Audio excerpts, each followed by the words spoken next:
Hey guys, thanks for stopping by. If you like my video, please like and subscribe. Also check me out on Twitch as Floyd Mason.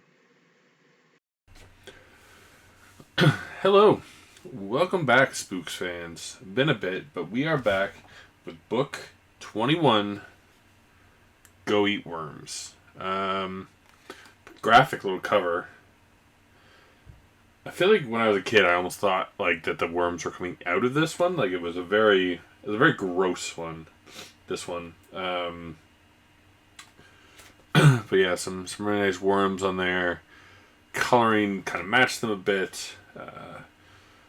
Talk about it more at the end, like we always do. But it's pretty on, pretty on the level of what the book is about. It's about worms and a kid who's about the age of doing those math problems. I think I have another copy of this book, but again, the house is still kind of undergoing some stuff, so it's impossible to dig those ones out. So this is the only cover I have. I can't remember if I actually have like the newer updated one anyways. So anyways, this story is mostly about a boy, Todd, who is obsessed with worms. It's his hobby, it's all he likes to do. It just spends the start of the book just iterating that, how much he likes worms. He has a big like worm farm in the basement, which used to be a bigger thing. I don't think I've ever met anyone with a worm farm. Having that or ant farms. I think just used to be like a cheaper thing you could do because you could just go catch them in your yard and put them and watch them do whatever. It also establishes off the start that he's very mean to his sister Regina and her friend Beth. He likes to pick on them a bit, which we'll get into later. There's a lot of sibling dynamic in this book, but an important point I want to make about Todd later in this book. So he's got a best friend named Danny.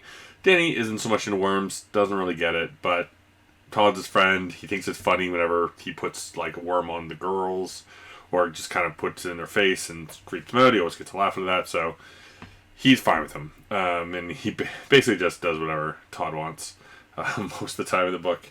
So it kind of starts off and it rains, so the boys go out to the baseball diamond at school, because Todd likes to dig for worms at second base. He says that's where the best are, and worms always come up when it's raining. The ground's muddy, it's easier to get at them. So that's what they're going to do. And he talks about how he wants to enter a worm exhibit for the science fair. So he needs more worms. Because Dan's like, you have so many worms, why I need more worms? And he's like, the science fair, I need a bunch. I need to do this thing. While they're out there, they feel the ground shake. And it feels almost like an earthquake, so they run inside.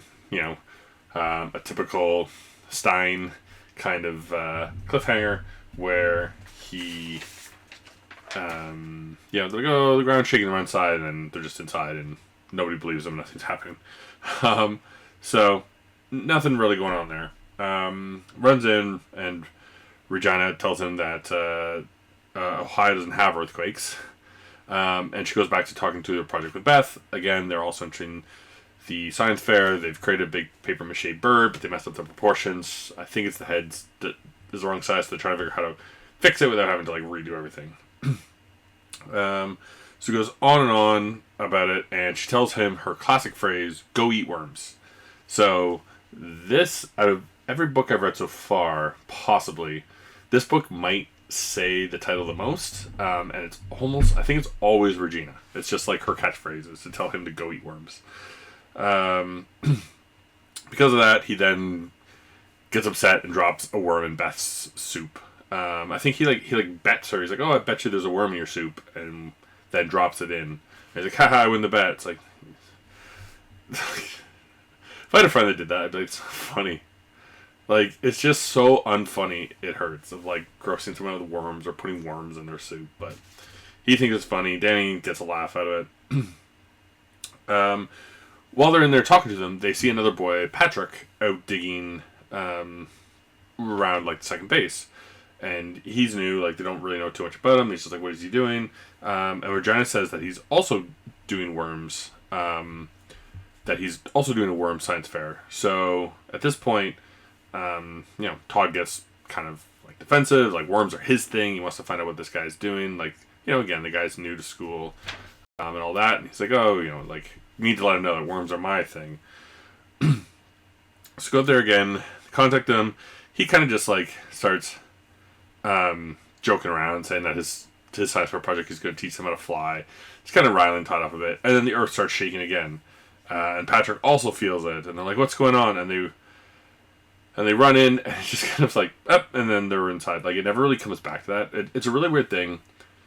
I'll get into it more, but I feel like Patrick is just a very underused character in this book. But anyways, they never mention, Patrick never brings up the fact that there's an earthquake again, or proves it to Regina or anything like that.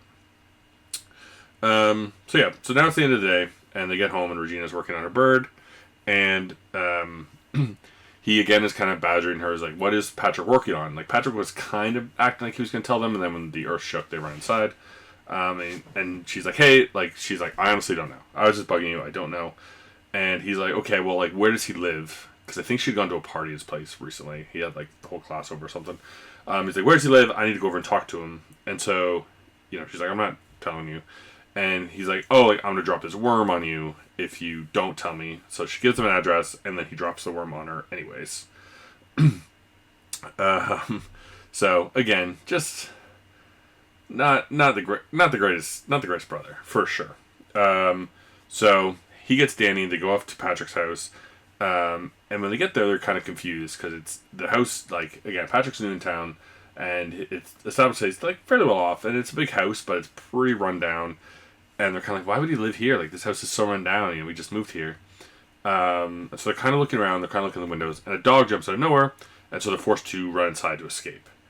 So they're looking around in here, and they see this green decaying body in the front room, and so they freak out and run away. Luckily, the dog's gone, and they just book it home. So next morning, he hears Regina on the phone with Beth, and she's laughing and saying, like, oh, I gave him a fake address. It was like a house that some high schoolers or somebody had partied in, and that was a Halloween decoration that they'd rigged up for the party. So it was all fake. And he's like, oh, I gotta get revenge on her for doing that. Which, pretty good prank, honestly. Like, he was pushing her, like, even after she gave him the information, like, he still did the worm on her. So I think he had it coming, but he's kind of a little jerk. Honestly, of all the main characters, like, so far, some of them have been, like, rude and whatnot. Todd is so obnoxious. Like, he's such an obnoxious character. So, revenge. So, up next comes the science fair, and he goes with this worm house. Patrick actually ends up being on the same table as him, and he's built, like, a worm skyscraper. So it's much bigger, has a lot more worms. Obviously, again, Patrick has money, so he can do this. But right away, Todd's just like, well, I can't beat this. It's also said that, like, Danny wanted to do the project with him, which he could have, because Regina and Beth are doing one together. But Todd won't let him, like, his best friend, and so he has to make, like, this crappy solar system. Which, spoiler, wins for no reason. It's just thrown in for some reason. Like, it's like to win a computer or something. But Todd won't let him in on his project, even though he helped him dig up the worms. Which, again, Todd is a jerk. He's such a jerk character. So, at the science fair, when the girls open, the mouth of their bird is a little stuck, and they open it up, and a bunch of worms tumble out. And that is Todd's revenge, and he's just like, like, birds like worms, and I think some of the worms, like, fall on the girls, so they're all grossed out. And he just runs back to his booth.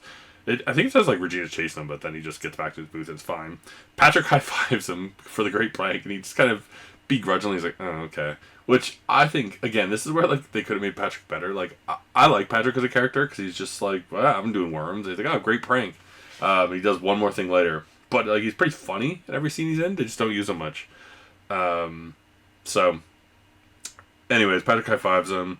The judges come. They love the skyscraper. They barely talk to Todd about his, so he's kind of upset. And then, again, Danny somehow wins for a solar system. It's not touched on again, so I really don't know why they didn't just skip it and do the next part instead of announcing the winner. It seems really weird, but I think it was kind of, again, like a little cliffhanger thing, like right at the end. Whatever. So anyways, Regina comes over, And again, she tells him to go eat worms. They're arguing about what he did, and they kind of tussle a bit, and they knock into the skyscraper and knock it over. So worms go everywhere, and it happens to hit another table nearby that has like, the gas, some kind of gas experiment.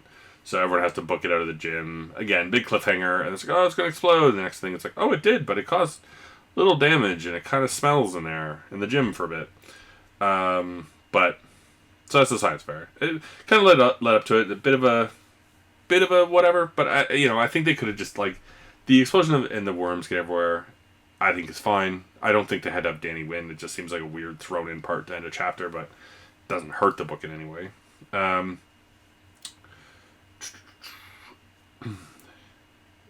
was I? It's good. So again, they're arguing at home. Down in the basement, like Regina and Beth are there, and he's kind of saying how great worms are, and then he tells them to watch this, and he cuts a worm in half. So basically, and like I don't know how true this is. I've never really looked into it, but it was always a thing that I heard as a kid that you could cut a worm in half, and it would still survive. It would just kind of become like two worms, which doesn't really make a lot of sense to me. But it was definitely like you put it in here. It's definitely something I believed as a kid. I have to imagine that like it just has enough energy to kind of wiggle and survive for a bit, but it must die. Like I can't imagine, that you can't just chop up a worm and also have a ton of little worms. I think the belief as a kid was like that had a brain on both sides, so it could function. I don't know why something that small would need to. So, but anyway, he does it, and Regina's kind of like, oh, like that's so gross and you're so weird, and the worms are watching you, and he kind of looks over at the farm, and it looks like they're kind of looking his way, and so it gets in his head a little. Regina gets in his head a bit. So he wakes up the next day and he's kind of like running around, and he realizes he's downstairs. He realizes he forgot his hat, so he runs back upstairs and he puts it on, and there's worms in it. And the worms kind of get in his hair, and he's all grossed out. And so he runs downstairs and he's accusing Regina of it, and she's like, "Oh, I wouldn't do it. Like they're so gross. Like what are you talking about?" And the mom is just kind of like, "No, like." To eat your cereal, you gotta go to school, and he goes to eat his cereal, and there's another worm floating in his cereal bowl, and like Regina just seems really grossed out by it. So this is where it kind of starts of the worms kind of starting to seemingly attack him.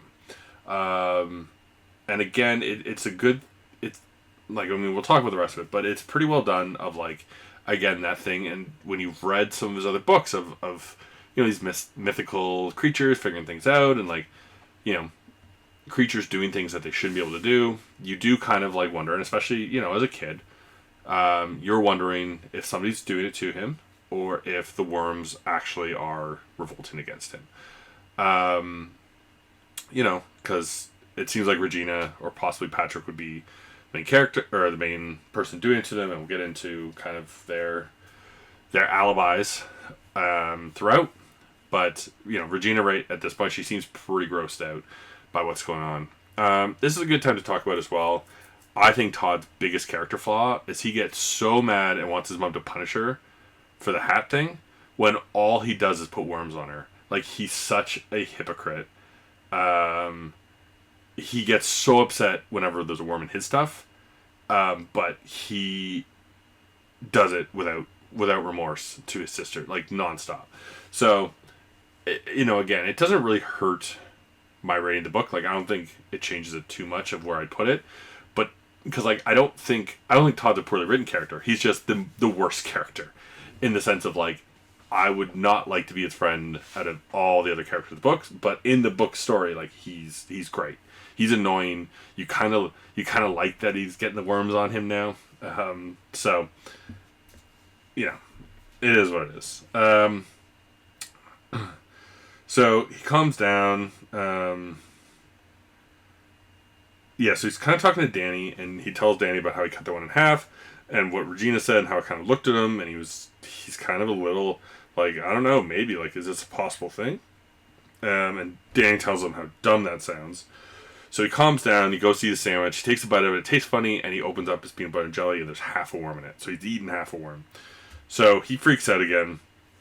And he's, again, convinced it's Regina. And who else would have access to his food? So he goes to find her. he's searching around. He's kind of like, oh, I got half worm wiggling in me. And then he's about to turn a corner and he hears Regina talking with Beth and Patrick, and he hears Patrick say, "Yeah, he doesn't even know I'm doing it," and that's kind of like the cliffhanger. And it's like, oh, so maybe it's Patrick, and so he kind of jumps out and confronts him, and Patrick's holding some paper, and he grabs it, and what Patrick actually was talking about was he has a comic called Todd the Worm, and throughout the book, like, Todd wears a Raiders hat. It's kind of known, so like the worm is wearing a Raiders hat, and it's just kind of mocking Todd. So that's what he's talking about. He doesn't know that he's making the comic. So Todd kind of gives it back, and like he tells his sister that he bit one, and she looks disgusted, like she's gonna puke. So again, he's kind of like, okay, like Patrick is doing this other thing, and that's how he's kind of getting at me. And like my sister seems so disgusted, like either she's the best actor, like what is going on here?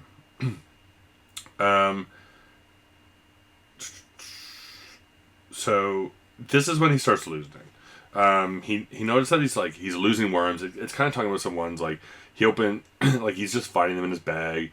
He gets into class, he opens his book, and a bunch tumble out.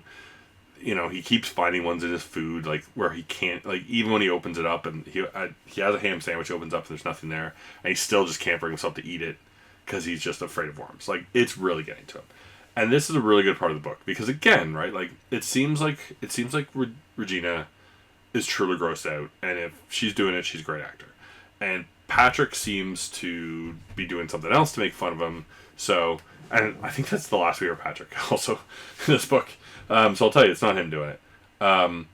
But you know, he's got his own thing going on, so he's not really doing it. So Todd is really starting to wonder, like, what is going on? Because he you know, he thinks at this point like he'd catch his sister if she was doing it, but he doesn't see her taking any worms. He notices that his are going down, so they must be getting out of his things somehow. And so he goes over the night at Danny's, and he's so excited because he can just eat and not worry about worms being in his food and all this stuff. And he goes home and he crawls into bed, and his bed is covered with worms, like on his pillow and whatnot. He gets in his hair, so he starts freaking out. His mom wakes up and he's like, "Where's Regina? I know she did this." And his mom tells him that she is I think she's out for the weekend at Beth's. So she is not home, and there was no way she could have done this. So this is when he really is kind of like, okay, the worms are alive, and they're out to get me. I can't remember if it's this point. There's one point where he goes downstairs and he apologizes to the worms, and he just feels stupid doing it. I think it's earlier, but he's really starting to think it's the worms. He can't explain anything else. Mom asks him if he wants a bed. He says no. Or if he wants a bath, he says no. But he can't sleep, so he decides he's going to go take one. Which is maybe the most unrealistic part of the story. Like, because if you got up at 2 a.m. in the morning and started a bath, like, my parents would have snapped. Like, unless his house, like, the bath is nowhere near their bedroom or something like that, or they're just okay with it. Like, if I was all of a sudden turning on the bath in the middle of the night, they'd be like, "What the? I offered you a bath earlier. It's time for bed, bud." So he gets in the bath, and then all of a sudden, worms start pouring out of the tap, and they're just covering him, and he's sinking in these worms, and it is the classic R.L. Stine dream. He fell asleep in the tub, and he dreams that he's drowning worms. Oh yeah, so I did write down, he apologizes to the worms before he takes the bath. Because when he was taking them out of his bed, he took them downstairs, and so he's really starting at this point to think it's them. So his plan that he finally comes up with is he knows worms are disappearing from his thing, so they have to be coming from his worms, at least some of them. So he sneaks down in the middle of the night to watch the worms. Because he wants to see if and how they're getting out, or if somebody's actually sneaking in and taking them and putting them in his stuff. So he's down there for a bit, and he hears somebody coming downstairs, and down comes his dad with a bat, and his dad heard him sneaking around, and so thought it was a burglar, so he's pissed. And basically he's like, "I'm done with this. Like, the worms are causing enough trouble. You're being weird about it. All the worms are going out in the garden tomorrow." And, you know, Todd kind of objects, but not too much. I think at this point, like, he's kind of over worms, because they're just tormenting him. Like, again, he can't sleep. He's afraid to eat. So, plans failed. Dad's going to get rid of them. And the next day, similar to him hearing on the phone about the house prank, he hears Regina tell Beth that it was her all along. Um, I mean, it's one of those things where, like, it would have been cool either way. Like, it's one of those books where I'm fine with if it had been kind of the supernatural, like worms are doing it to him. Um, but I think the Regina one makes a little more sense. It keeps it a little more grounded, especially with the rest of the book. But again, it has a couple flaws just because, like, how is she doing it without him ever seeing? Especially when she was out of town. Like, did she just put them in there and nobody noticed them all day kind of thing? Or did she sneak back in? Like, it's doable, It's always like, who knows? Like, she might have had a means to do it, but there's a couple flaws in it, but I don't think it in any way ruins or breaks the story. I think it makes most sense that it's Regina. And now he wants to get his big revenge. So, what he does is he needs so many worms. So him and Danny are out at the second base again, digging up worms, and all of a sudden the earth shakes again, and a giant worm bursts out of the ground and grabs him. Usually, as I've said before, I am against kind of, and I'm going to call it back because I always do, Curse the Mummy's Tomb, or whatever that one's called. What is it called? What is it called? Yeah, Mummy's Tomb. That one comes out of nowhere to save the plot, right? Like, in that book, it's like all of a sudden, supernaturally, the mummies are alive and they save the kids, and that's how it ends. This one, it's already kind of been resolved to me. Like, it's revealed to be Regina, so there's nothing supernatural going on. But and I don't love the way they do it before, but it establishes early in the book that there's some earthquakes and there's something going on. So this giant worm doesn't come out of nowhere, so I think it's pretty funny. A little twist on the end. That the worm comes up and attacking them. Again, it would have been nice. I think it would have been nice to me if Patrick was also here. Like, I don't like how he's just gone from the story. But how he saved is the girls happen to walk by with their huge bird, which scares it off. So that part's, again, it's a little silly at the end, but I feel like he wrapped up the story and then just added this, like, little silly ending to it, which I enjoy. I like the idea of the big worm. He's alluded to it earlier in the story with earthquakes. He's presented the fact that they're making a big bird. So it works. At that point, he decides he is done with worms, throws them all out, and he gets into a new hobby of catching butterflies. And then this kind of stupid little twist at the end is a huge butterfly comes in with a pin. Anyone who doesn't know about butterfly collecting, they're usually kind of held in the middle by a little pin, which is kind of gross. So it's implying, similar to how the worm was coming for him, the giant butterfly is now coming for him, and he is still going to get captured. So that's the story. I like a lot of parts of it. Like I said, I don't like Todd, but I think it works well in the story, where you're kind of, like, he's getting tormented, and you're kind of okay with that because he deserves it, for always doing this to his sister. Like, her revenge, like, especially when you find out it's her, it's like, this is just such a great revenge story from her. He deserves this for what he did to her, and she kind of messes with his mind. Like, he honestly starts to believe it might be the worms. There's some parts that are kind of whatever. Again, the classic, Stein dream. But it's pretty short in this one. It's some of them, it's like 2 pages long of dream. The part going to Patrick's house, I feel is a little much, or the fake house, but it does establish again kind of like the pranks and the initial, like, overhearing the call, kind of like call back to later, or earlier when it happens at the end. So I think that one's a decent scare. The whole science fair part, it would have been fine, but, like, I wish it had established more with Patrick. I'd say that was my one big gripe. But again, is like, it kind of would have been funny if Patrick was more involved, especially because he felt the earthquake earlier, and he also at least somewhat is interested in worms. If, like, he was also there, and then they became friends at the end or something like that, would have tied it up a little nicer. But I don't think it had to, right? Like, I don't think it hurt the book in any way. So all that being said, I am giving this book an A, which I feel surprised as even myself, because, like, there's a lot of silliness in this book. Again, Todd is kind of an annoying character, but I think the story as a whole is interesting. I think him kind of getting that panic kind of, am I going nuts, is really well done. and I like the funny little ending. Like, I like how it has kind of a real ending of it was her. You get closure on that, and it just has this fantastic thing at the end that, like I was saying, even though I don't like when he does that in books where it's too out of there, this one felt at least some groundwork was put in so that I can at least accept it. It's just fun. As for the cover, I am going to also give this one an A. I always liked this one as a kid because it was gross. The worms coming out looked great. Like, they almost, again, I almost swear that when I was a kid, like, that they were bumpy and that the worms had, like, feeling to them, which they do not. Maybe there is a version out there, like, almost like the Goosebumps letters. Maybe somebody made a version out there that has that. But I liked them. I kind of wish, I don't know, like, while they're good, they don't look wormy enough to me, if that makes sense. Like, they're kind of gross and stuff, but they're not quite wormy enough for me to give that S. And again, I think sometimes with the artwork, even though, like, the animation, like, the picture is great. Like, it's a great picture.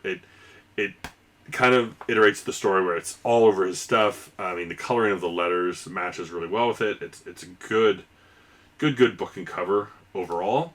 It's just kind of a boring topic, right? Like, it's not as exciting as some of the other ones where you can draw like the werewolf, or even like the mummy on the front, or even like You Can't Scare Me and the mud monsters are much creepier than worms. So I think that's one thing that really hurts it. I don't think the picture could get much better based on what it is, because anything else I feel like like you don't want to draw the big worm and then the bird, or would kind of give too much of a foreshadow. So yeah, so that's going to do it for this one. So A's on both parts. Pretty decent book. I have the feeling this is not going to be as high on other people's lists, but I don't know. I kind of enjoyed it. I can't remember what book is next. I haven't read it yet, so I'll have to get on that. So again, if you're watching this to the end, I appreciate you coming out. Let me know if you have any opinions on the book itself or cover. Check out the other videos. Again, trying to get through all of them. Falling a little behind this. Again, life's just been crazy. The past year, I kind of had this idea after watching a couple other YouTubers do this. I can't remember the names right now, but Michael Goosebumps was kind of the main one that I really enjoyed a lot of his videos. So, kind of doing myself, and kind of trying to get through all of them. I have a bunch of the other series as well that we'll see if I get to, or other books. I mean, it's kind of fun rereading them. Had done recently, so got all these books, want to give them to him, excited to kind of read them with him, and I felt I would just kind of refamiliarize myself with them again for the fun of it, because they're so quick to read. Like, you can really put one down in half an hour if you kind of want to. But yeah, that's. Thanks for watching. Please click to check out my other videos, like and subscribe, and come by Twitch under Floyd Mason to join my live streams.